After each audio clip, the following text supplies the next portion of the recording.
Les suppressions de primes, et ça c'est les impacts directs sur les agents. Donc s'il y a ces mobilisations, alors le H, effectivement, on vous appelle aussi le 18 novembre, il y a une grande manifestation sur Paris, parce qu'il y a des actions locales, régionales et nationales pour défendre les hôpitaux, et aussi, c'est en cours, tout ce qui est médico-social et l'action sociale, parce qu'ils sont très impactés également.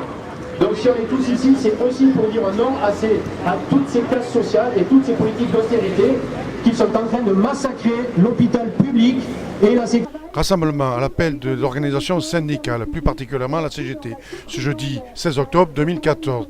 Ils étaient plus de 2000 dans les rues de Bordeaux. Les intermittents du spectacle sont toujours en lutte. J'ai repris la lutte en mars concernant la nouvelle convention d'assurance chômage qui met à mal la protection des chômeurs et des gens sans emploi. Nous vous invitons à rejoindre notre lutte aussi parce que nous luttons aussi pour la convergence des luttes, parce que la précarité, comme vous la subissez, elle se manifeste dans tous les secteurs d'activité, notamment parce que 86% des contrats qui sont signés à l'heure actuelle sont des contrats précaires. Donc nous reconnaissons par précaire quelqu'un qui a un contrat court, qui ne génère pas d'indemnité de licenciement, qui a des employeurs multiples et qui a des salaires différents suivant ses employeurs. C'est notamment le cas des intérimaires, des intermittents du spectacle bien sûr, des intermittents dans d'autres secteurs d'activité comme l'hôtellerie, la restauration, la sécurité et tant d'autres. Donc quand vous entendez vos médias dire que c'est encore les intermittents qui sont quelque part, n'en croyez rien, ce ne sont pas que des intermittents, ce sont des précaires de tous les horizons, de tout secteur d'activité.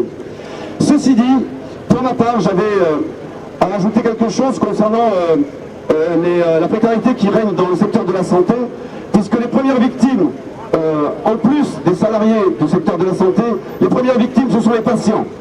Parce que je rappellerai que la relation entre un patient et un soignant, c'est d'abord une relation humaine. Et ce que détruit la précarité qui règne dans le secteur, c'est cette relation humaine, c'est-à-dire qu'on assiste à une déshumanisation du rapport soignant-soigné. Je m'intéresse, moi, pour ma part, à titre personnel, depuis de nombreuses années, à un collectif qui s'appelle le collectif des 39, qui s'occupe de la question du soin en psychiatrie. Et je vous invite, si vous ne le connaissez pas, à vous en rapprocher. Vous trouverez facilement sur le net collectif des 39. Et en fait, c'est un collectif qui lutte pour une réhumanisation du rapport, en psychiatrie notamment, entre le soignant et le patient. Voilà. Merci. Je vous invite à rejoindre la coordination des intermittents et précaires de Gironde tous les lundis à 19h, place Féderland pour une photo des précaires qui a lieu depuis maintenant plusieurs mois. À 19h donc, place Féderland, soit devant la mairie, soit sous l'égide de la belle statue de ce cher Chaban Delmas.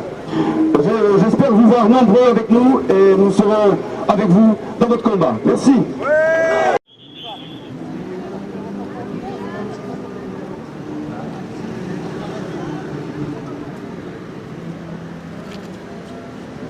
Nous rencontrons Jean-Claude, il travaille à l'hôpital Charles Perens, il nous explique les restructurations. Vous présentez ? Oui, bonjour, je suis Jean-Christophe Tartacap, représentant de la CGT à l'hôpital psychiatrique Charles Perens. Alors, l'hôpital Charles Perens est en lutte depuis plusieurs mois parce que petit à petit, la politique d'austérité nationale est en train d'avoir des effets directs sur les effectifs, sur les soins, sur les conditions de travail qui sont de plus en plus pénibles sur l'établissement. Je pense notamment aux agents de services hospitaliers qui sont vraiment très épuisés avec des suppressions de postes, des non-stagérisations, des licenciements d'agents en CDI, des conditions de travail qui sont de plus en plus dures. Et ce n'est que le début, visiblement, parce que notre direction nous annonce de plus grandes restrictions pour l'année prochaine, avec des renégociations, des protocoles locaux, des 35 heures, avec beaucoup de choses qui sont dans les tuyaux et qu'elle nous annonce petit à petit. Donc c'est pour ça que les agents se mobilisent. et se prépare à d'autres mobilisations encore plus importantes. Donc vos conditions de travail vont se prendre en compte. Nos conditions de travail dans la mesure où chez les administratifs par exemple, une charge de travail qui reposait sur 4 personnes du fait du non-remplacement d'agents qui partent à la retraite, mais la même charge de travail repose sur 3 voire 2 personnes, donc on doit faire plus avec moins. D'accord, merci, c'est gentil. Merci. C'est bon? Oui, bonjour Malika. Bonjour Jacques. Alors explique-nous, tu veux nous dire quelque chose? Oui, voilà, donc un message à la ministre de la Santé. voilà, la ministre de la Santé qui bien sûr s'occupe des virus, des patients d'un grand âge, bien sûr, hein, ça on peut le comprendre, mais elle oublie, je pense, le personnel soignant. Elle oublie de citer notamment les aides-soignantes, pour qui rien n'est fait. Et il faut savoir qu'actuellement, les aides-soignantes, et notamment dans les EHPAD, n'en peuvent plus. Ils sont en épuisement professionnel, ils sont harcelés par les familles, par certains résidents, et notamment par certaines directions, parce qu'on nous parle d'humanité dans ce genre de structure, mais où est l'humanité quand on voit ces grands groupes qui se font de l'argent sur le dos des personnes âgées? Parce qu'une maison de retraite aujourd'hui n'est pas donnée, la moins chère est environ à 1300 voire 1400 €. Donc il faut que la personne âgée puisse avoir les moyens de vivre en EHPAD. Voilà, le personnel soignant, dont les aides-soignantes qui font un travail remarquable dans ce genre de structure, ne sont pas reconnus à leur juste valeur. Donc ce que nous demandons à cette ministre de la Santé, c'est une revalorisation de la profession d'aide-soignante.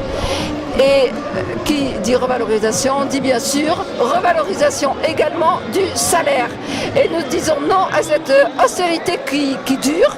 Donc nous continuerons notre combat, voilà, et nous irons jusqu'au palais de l'Élysée. D'accord, vous demandez plus de personnel aussi? Voilà, plus de personnel, mais il faut savoir qu'aujourd'hui, plus personne ne veut devenir aide-soignante ou infirmière. La profession est devenue très difficile et ce n'est pas donné à n'importe qui. Quelqu'un de fragile, quelqu'un de très jeune ne dure pas dans la profession. Voilà. On l'a vu avec les Espagnols qui sont venus, ils seront partis parce que les conditions de travail étaient Il y en a qui commencent leur profession dans ce genre de structure, ce qui est vivement à déconseiller. Elles n'ont pas le choix parce qu'il y a de plus en plus de structures gériatriques, voilà.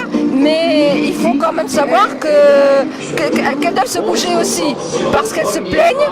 Mais personne, aujourd'hui, je vois que les aides-soignantes ne sont pas dans les rues, les infirmières ne sont pas dans les rues. Voilà. Ce que nous demandons vraiment à cette ministre de la Santé, incompétente pour nous, eh bien c'est une revalorisation de cette profession que personne ne veut plus. Donc la gauche, Marie-Claude Touré, doit entendre votre message que la revalorisation doit se mettre en place. Exactement. Et la politique qui se fait actuellement n'est pas une politique de gauche, c'est la continuité de la politique de Nicolas Sarkozy, tout simplement. Merci Malika, c'est gentil. Merci à toi.